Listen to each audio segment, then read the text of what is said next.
Mula dito sa Colegio de San Rafael, Archangel, Happy National Rice Awareness Month!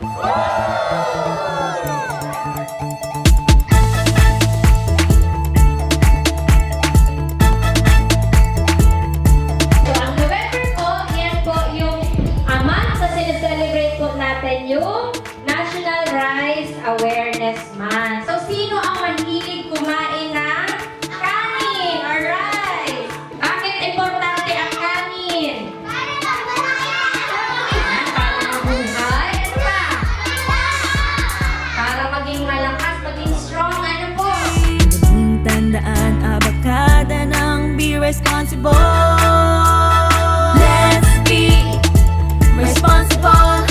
Let's be responsible. Abakada'y isupuso at gawin.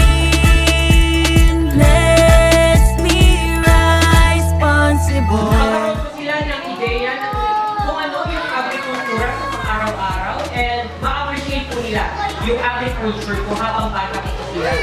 Madaling tandaan, abakada ng be responsible. Let's be responsible.